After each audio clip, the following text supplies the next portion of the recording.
सूरज दादा उगीने આવી ગયા ઉપર ને આપણે જાગીને આવી ગયા કેજી હોસ્પિટલ ઉપર। તો જય માતાજી મારા બધા મિત્રોને આજના મારા ન્યૂ બ્લોગમાં સ્વાગત છે। તો વાલા મિત્રો આજે આપણે કેજી હોસ્પિટલે આવી ગયા છીએ ને આજે આપણે મુલાકાત કરીશું આપણા એવા મારા થરાની અંદર ફેમસ ઘાયલ બાપુ છે કે એમની પાસે જવાનું છે, એમની મુલાકાત કરવાની છે। તો અમારા ન્યૂ બ્લોગમાં તમારે બધાને રહેવાનું છે ને હું તમને આજે બતાવીશ દીવદર 4 રસ્તા। તો ચાલો મિત્રો મારી સાથે બન્યા રહેજો। જુઓ આ છે આપણા દીવદર 4 રસ્તાને જે હાઈવે ઉપર ટ્રક જોવા મળી રહી છે। આ બાજુનો જે છે તે આપણે રાધનપુર બાબર હાઈવે છે, રાધનપુર હાઈવે છે ને જુઓ આ દીવદરથી લક્ઝરી આવી છે, પાછળ ગાડીઓ ચાલુ છે। જુઓ આ છે આપણે ચોકડી, ત્યાં નીચે લોકો બેઠા છે બધા અને આવી રીતે બધું આગળ પાછળ ચાલે છે। તો ચાલો મિત્રો આપણે ફાઇનલી પહોંચી જવાનું છે। હવે ઘાયલ બાપુ ક્યાં રહે છે એ જગ્યા હું તમને બતાવવાનો છું ને અત્યારે ઠંડી છે ને અમે આવેલા છીએ કેજી હોસ્પિટલે દવાખાને।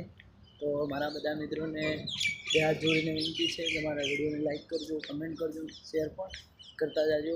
તો જો આજે વહેલી સવારે આપણે ભારત માતાનો ઝંડો ફરકી રહે છે। તો જય જવાન જય કિસાન, સેલ્યુટથી સલામ। અને આપણે આગળ આવી ગયા છીએ મારા બધા મિત્રો। તો અમારા આજના ન્યૂ બ્લોગમાં બધાનું સ્વાગત છે, એટલે દિલથી વિડીયો પણ જોજો ને કમેન્ટ પણ કરતા જાજો। વાલા અમને બ્લોગ શૂટિંગ કરતા નથી આવડતું કે એવું બધું નથી આવડતું, તો પણ આવી રીતે અવારનવાર વિડીયો બનાવીએ છીએ। તો ચાલો હવે આપણે બતાવી દઉં તમને ઘાયલ બાપુ ક્યાં રહે છે તે જગ્યા। અને ઘાયલ બાપુ હજુ ઉઠીને તૈયાર હવે થતા હશે, ચા બા પીવાનો બાકી હશે, એટલે આપણે અત્યારે ના જવરાય, થોડો ટાઈમ પછી જઈશું। તો ચાલો। તો જુઓ મારા વાલા આ બધા દેખાય છે સાપરા, તે સાપરા હશે ને ત્યાં શામ મેં દેખાય છે આવું વચ્ચેવાળું, ત્યાં ઘાયલ બાપુ રહે છે।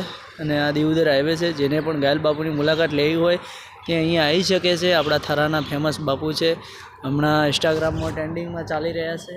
તો આજના વિડીયોમાં આટલું જ। જય બાબારી, જય રણજવાન। વિડીયો પૂરો જોજો।